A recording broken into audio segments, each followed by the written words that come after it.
Welcome, everyone.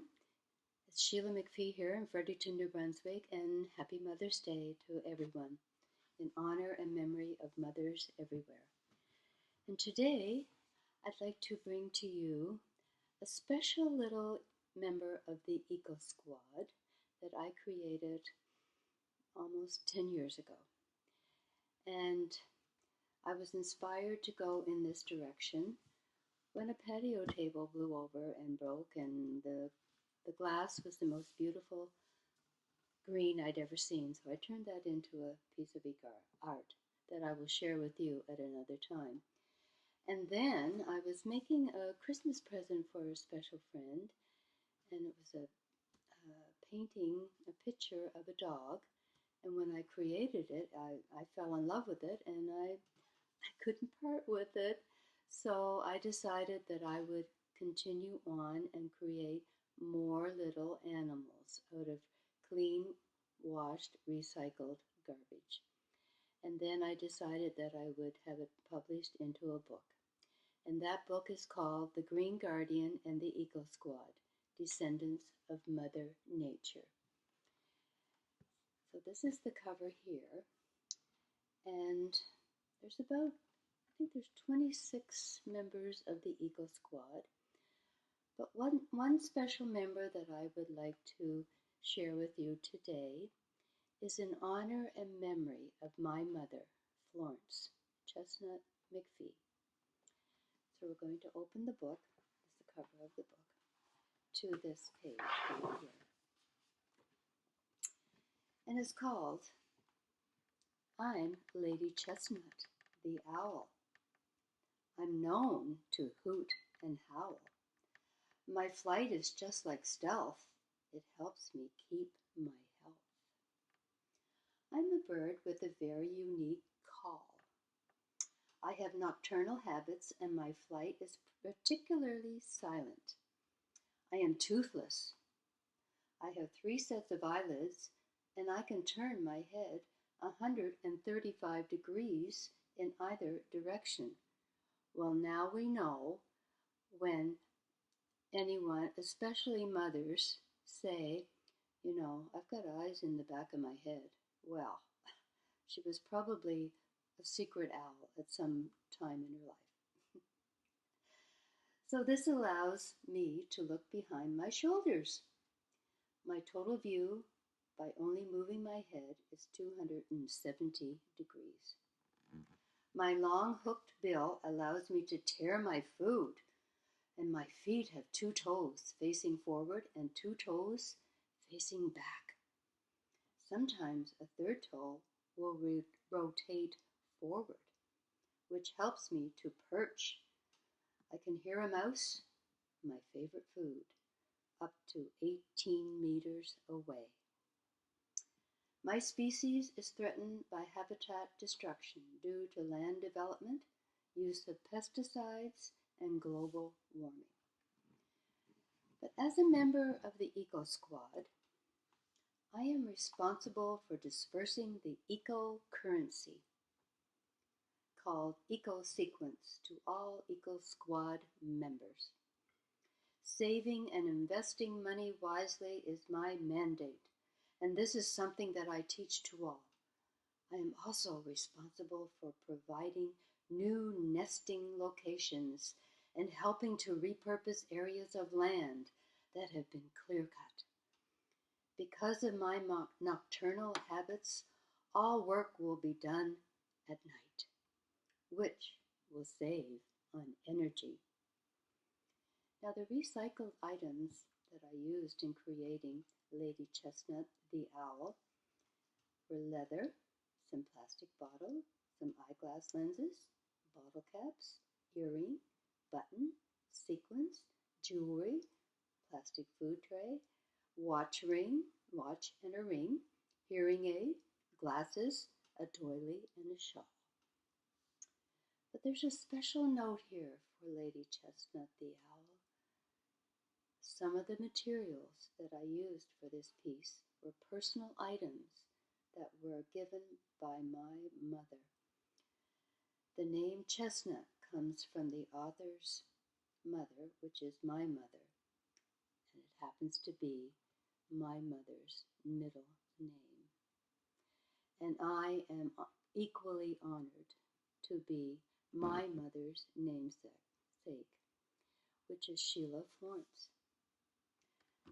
So isn't Lady Chestnut beautiful? She's absolutely gorgeous. She is. So we're going to share this little piece of eco art here. I'm just going to move this over. And here we are. We have the original eco art. We're only missing the doily, but my mother crocheted that doily. And it was a very special doily that I had used in my piece of eco art. It's in a storage unit, I know. It's safe, not to worry. So here we are. Here we have the little pink shawl. And we have a pair of her eyeglasses. And here's a piece of leather, perhaps taken from an old purse or a shoe. And look at these gorgeous eyes from old eyeglass lenses and some sunglasses. And down here in behind, I used some bottle caps, which I would save, and I would hammer them flat on a cement step, and then I would place them in my eco art. And this little item here, special little item, and behind here is some plastic container. Here's another piece of leather for the nose of Lady Chestnut. And look at her beautiful body, all these beautiful pink bottle caps that I hammered flat. I was sitting on the step one day where I used to live, and across the street was a church. And I'm out on the step hammering these bottle caps. And this lady pulls into the parking lot next door, and she gets out of her car and she's walking over towards the church. And then she looks over at me. I'm on the step outside. She can hear me. I'm hammering. And I stopped hammering and looked up at her and smiled, and she said, "I'll pray for you, my dear." Because she couldn't see the bottle cap. She just thought I was hammering the old step. Like, oh my gosh, she was thinking, what was she thinking? Like, that little girl over there, she needs some serious prayer. Anyway, that was cute. I'll never forget it. And here, look at this beautiful cameo. It was in one of Mom's jewelry boxes. Yes, it was. And these beautiful little pieces here, they look like the owl's feathers, don't they? Well, it came from a plastic food tray. And I just cut them up in the shape of a little feather. And down here, this was another plastic container that I used. I cut it up, and I took some coffee from a Tassimo, and I dried it, and I put it in my paint. I often do that just to give it texture. And then this little plastic hook here came off a pair of socks that my mother bought me. And then I've added some sequins. And this little green tree here, I think it came on a flower display to my mom. My mom used to live with me for about 3 years, and it was pretty special. I had so much support and help from my brothers and sisters and family and friends. It was a very special time, and I'm very grateful for that time. And look at this. This was her hearing aid right here, and her watch, one of her old watches. And this was a ring.